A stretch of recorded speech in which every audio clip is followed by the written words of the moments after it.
في أكثر من خطوة لازم نعملها بخصوص كيف بدنا نشتغل على القوانين اللي اللي بتتدخل بحياتنا الخاصة وبجنسانيتنا. هنا في جمعية حلم المعنية بالدفاع عن حقوق المثليين، المادة 534 من القانون اللبناني هي الشغل الشاغل. فهذه المادة التي تجرم الممارسات الجنسية المخالفة للطبيعة بعقوبة تصل إلى السجن لمدة عام هي بمثابة السيف المسلط على رقابهم. في كثير أشخاص مسجونين بتهمة اللواط، مع إنه تهمة اللواط ما بعرف شو بتعني، منا موجودة، بس في كثير أشخاص على ملفهم موجود تهمة اللواط بسجن رومية. نحن رح ننشر تقرير قريبا عن كل الأشخاص اللي تعرضوا للسجن أو لمضايقات من الشرطة بسبب المادة 534. بس هلا حاليا أكيد في. منذ أن أزالت المنظمة الأمريكية للطب النفسي ومن بعدها منظمة الصحة العالمية المثلية الجنسية من خانة الأمراض النفسية والعقلية، والاتجاه السائد في معظم البلدان هو التراجع عن تجريم المثلية الجنسية.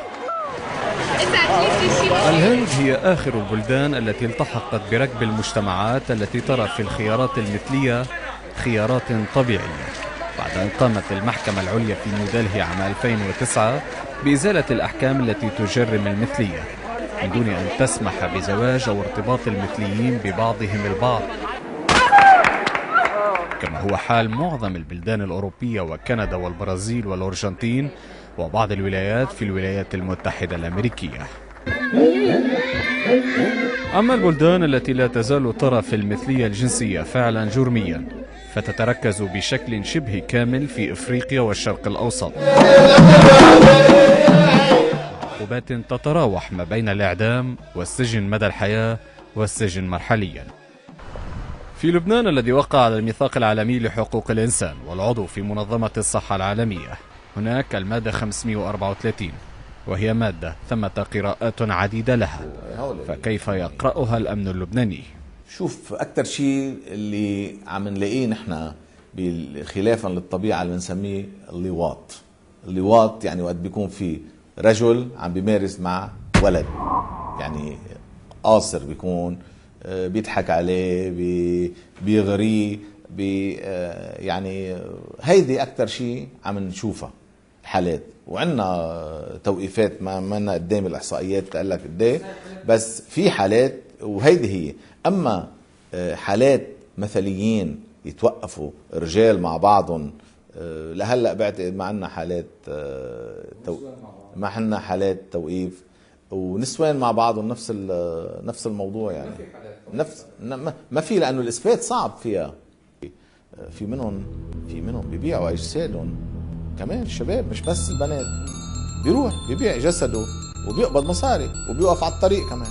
هيدا يطبق عليه، ما يطبق على البنت اللي واقفه على الطريق. يعني هيدي صارت دعاره، هيدي جرم دعاره صار، يعني عم بيقبض مصاري وعم بيبيع جسده، وهول في منهم كمان بلبنان، وعم نوقف اشخاص منهم. بس ما فينا نصنفض ومن خالة المشكله اللي عم نحكي عنها انه اثنين. لا غير هذا موضوع غير. ما هو هي الحالات اللي عم تحكي عنها اللي فيها مخالفه اداب عامه، طب ليه في اضافه للماده 534 اذا المشكله هي بالاداب العامه مش بالمثليه الجنسيه؟ فانه مش مزبوط هذا الحكي، يعني انا ما بعتقد هذا الحكي منه مزبوط. غسان هو واحد من أبرز الناشطين في مجال حقوق المثليين في لبنان، ويعي تماما كيف تقرأ المادة 534 في لبنان. آخر سنة يعني نحن كنا عم نشتغل على مفترضين افتراض إنه المادة 534 ما عم تطبق، وهذا هو كان الافتراض الماشي من أول ما بلشنا نشتغل، وكثير بنحكي مع ناس بيقولوا لا ما عم يتطبق والناس عايشة. بعد يعني تقريبا 5-6 سنين من الشغل، وخاصة انه عملنا دراسة السنة الماضية عن هذا الموضوع، اكتشفنا انه لا عم تطبق المادة 534، بتطبق اكثر ما كنا متصورين انها عم تطبق، بس عم تطبق على ناس ما بيقدروا يدافعوا عن حالهم، بتطبق على ناس ما بيقدروا يجوا يقولوا انه تطبق علي مادة مش عم تطبق على غيري الى اخره.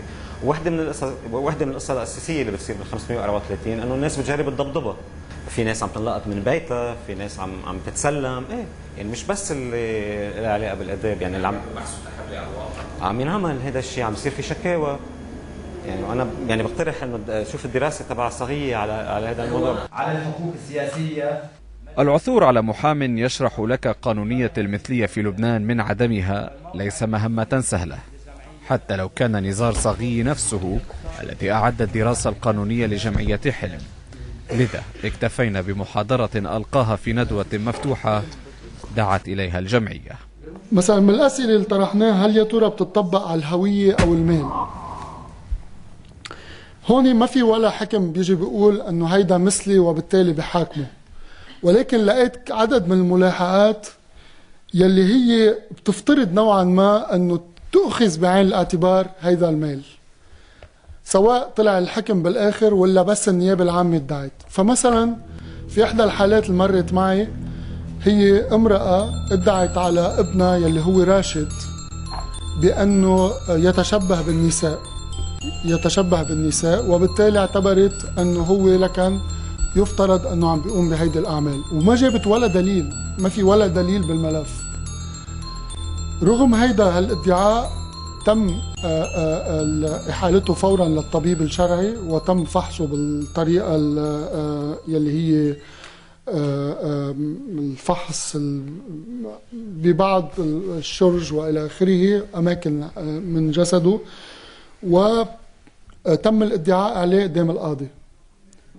إذا إجا دزة أكيد اثنين عم يمارسوا الجنس مع بعضهم رجال، معناتها هيدا عم بيخالفوا القانون، عم بيخالفوا المادة 534 يلي هي مجامعة خلافا للطبيعة. ما هي الأفعال الجنسية التي تشملها المجامعة خلافا للطبيعة؟ كمان فت هون لحتى نعرف أكثر، واكتشفت أنه مثلا بالعلاقات الغيرية بيطبقوها على الرجل والمرأة لما بيصير في إدخال من الشرج، ولكن بيطبقوها بس على الرجل مش على المرأة. يعني الرجل هو الوحيد اللي بيتعاقب، علما ما بتكون بالإكراه، يعني بالحالات اللي شفتها كانت رضائية، ولكن اعتبر بس الرجل تعاقب. أنا أشرت في أول الحديث إلى أن الممارسة الشاذة لا تنحصر في من يسمون بالمثليين. يمارس اللواط أناس ليسوا من فئة المثليين. كثير من الرجال يمارسون اللواط مع زوجاتهم،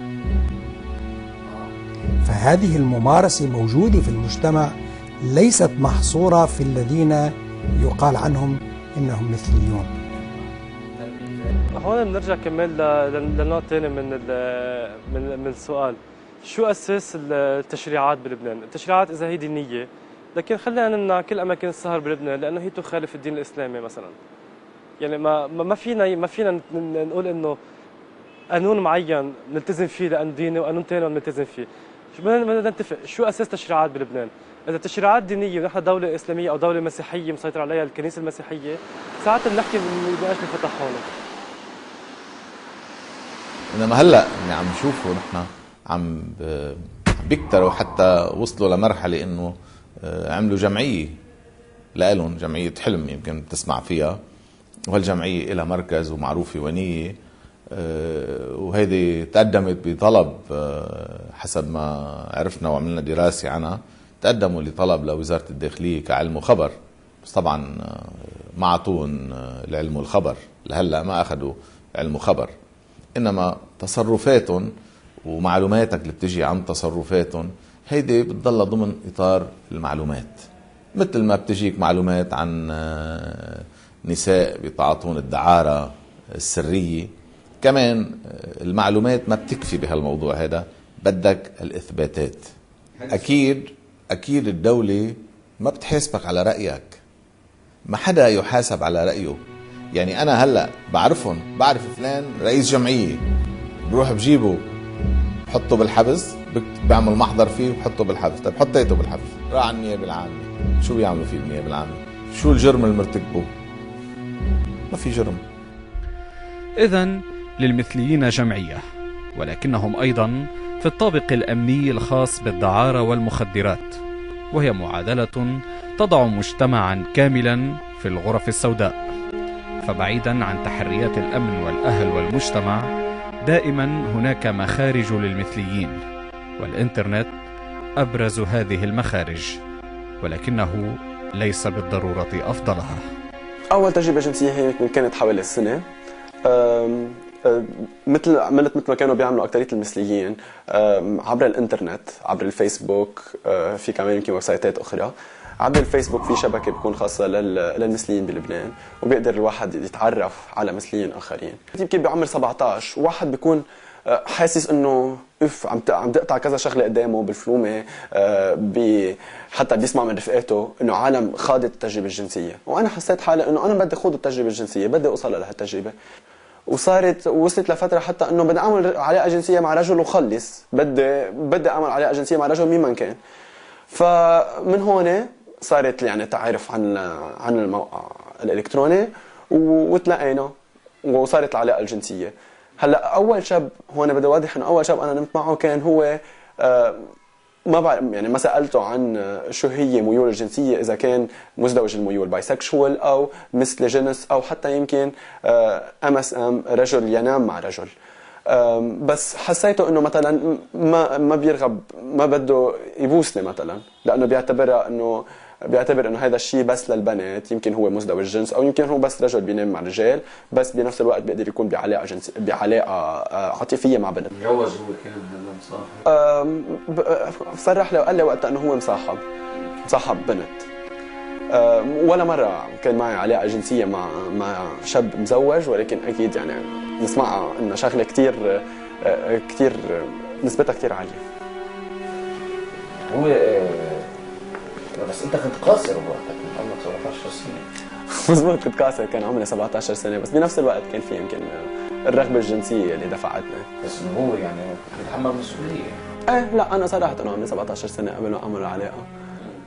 حدا بيكون مجوز او وحده مجوزه في عنا حالات اكيد بيتجوزوا، في عنا اشخاص حتى كانوا يستفيدوا من خدمات الجمعيه ورجعوا تزوجوا بعدين. بس نحن ما هدفنا الا الشخص شو يعمل شو ما يعمل، بالنهايه حياته الخاصه. تجوزوا بعض المثليين، بس تجوزوا لانه صار في ضغط اجتماعي كثير عليهم. يعني الخيارات اللي عندهم اياها، في كثير اشخاص يعني تقول لك من المثليين عم بيجوا عندهم مشاكل بلبنان، يا انه عم يفكروا يسافروا على بلد اوروبي او امريكا ويعيشوا حياتهم هونيك، او انه يتجوزوا بس قدام العائله والمجتمع ويعملوا بدهم اياه على جنب بعدين، او انه بيقولوا انه لا انا بدي اعيش هون، بدي اكون مرتاح مع حالي وما بدي اكون عم كذب على المجتمع. وهول الاشخاص بيتعرضوا لكثير مشاكل اجمالا، يعني لانه عم بيكونوا صريحين مع حالهم ومع المجتمع.